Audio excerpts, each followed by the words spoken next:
Euro 2020 just one day away, and for once England have some really nice young attacking talent. We have a significant home field advantage, so how are we going to mess this up? Well, if like me you have been watching England for the past year, seen the qualifiers, you'll notice we tend to play 3-5-2. 3-5-2 can be a great formation if you're playing against teams who allow you to have a ball, and you can mix and match up top. But we don't do that. We play 3-5-2 with two defensive midfielders. Two defensive midfielders who don't really have any playmaking ability from deep, meaning our attack does not get the ball. We end up passing it around our centre backs, not doing anything, very boring.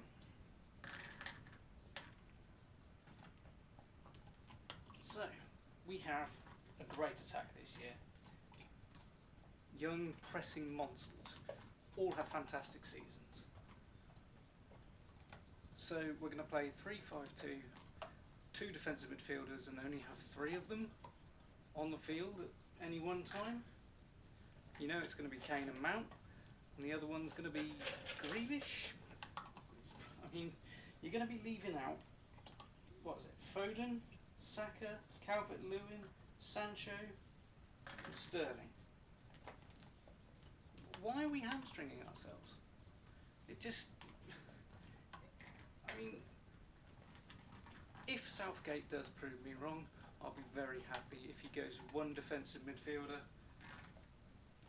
and we have some attacking threat. But he's already decided to not take Ward-Prowse, so we're going to have the injured Henderson alongside the regaining his fitness Calvin Phillips and Declan Rice.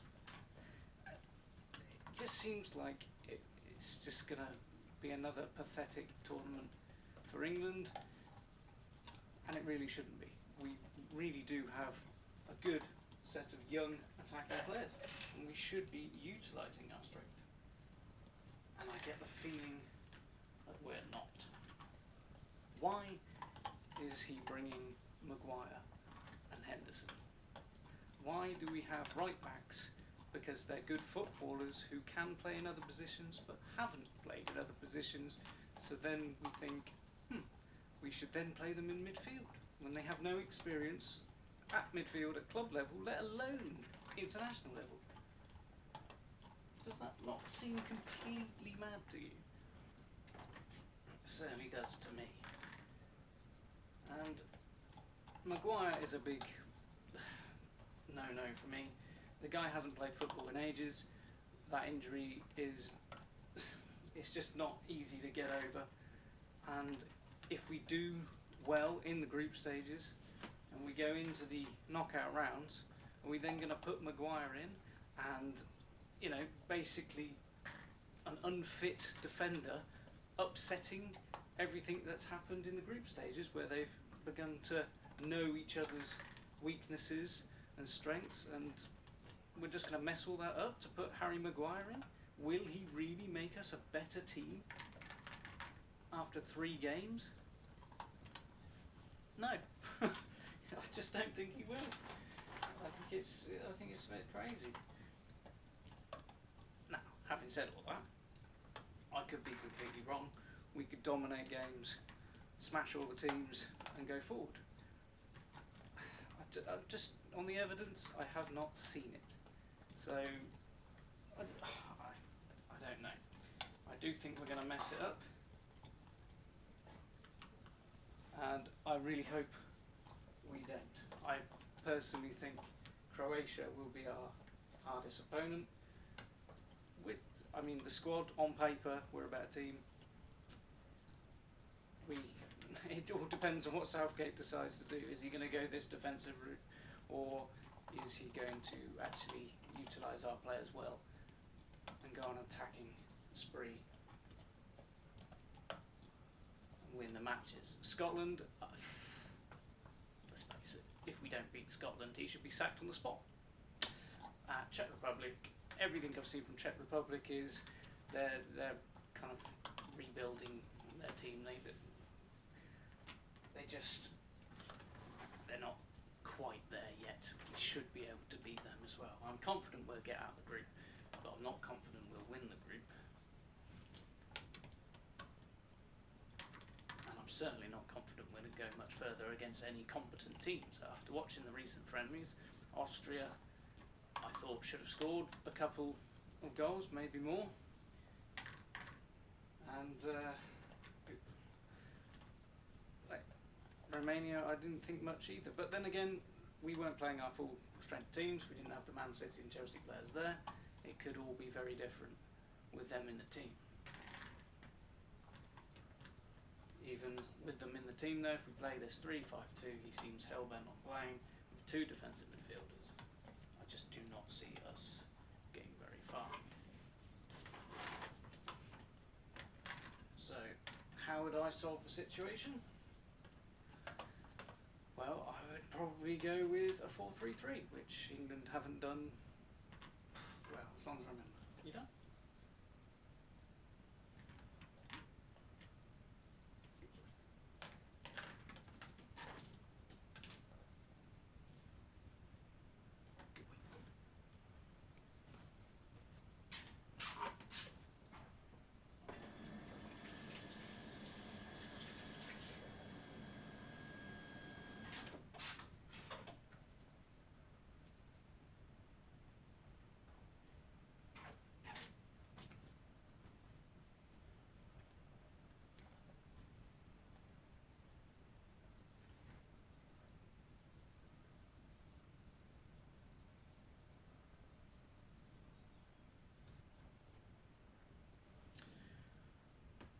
If it was up to me, I would probably play a 4-3-3.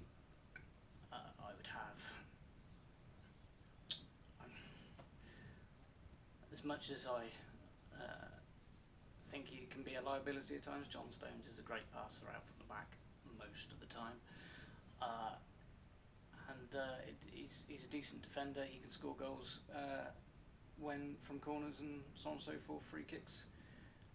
I would have him at the back alongside probably Conor Cody. I don't like any of the options really. I'm not sold on any of the options. I would certainly have Kyle Walker as right back. His pace makes him an asset. Left back, possibly Chilwell. I'm not sold on any of them. Midfield wise, I'm sorry, but Henderson isn't fit. Phillips, I believe, was injured. Don't think he's fit. So I'd probably have Rice along up. It would have been alongside Ward-Prowse, and then one of probably Foden or Grealish. That being said, I like Grealish on the left. Left attack. That's what he's played all season. Kane up top. Probably have Mount in the midfield. Thinking about it, it would be one of the three. The right hand side, it will be Sancho. He has that little bit of guile about him. Can beat a man, whipping across, makes good runs. I feel he's an asset to the team, and I feel Grealish has to play, and I feel Kane has to play. Mount, to me, he had a difficult start to the season, but he came on really strong at the end of the season, so he, to me, has to start as well.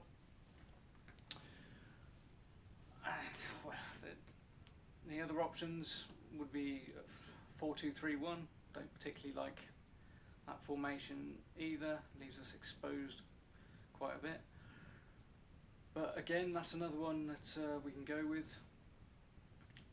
I still think Grealish has to play out on the left, Sancho out on the right, but you can swap them around. Kane up top. If we wanted to go with two up top, well, it would be Kane and probably Calvert-Lewin with people on the wings that can actually cross a ball. So I'm hopeful that England will get out of the group. I'm fairly confident we'll get out of the group. If we don't, then it's an absolute disaster. But past that, I don't know. I feel there's many mistakes on the way, which is something that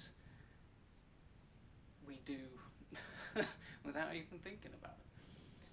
So we'll have to wait and see. These are just my opinions as a grumpy football fan. I'm a Spurs supporter, so I've had enough of that this year, and I'm fully expecting England to continue being completely useless.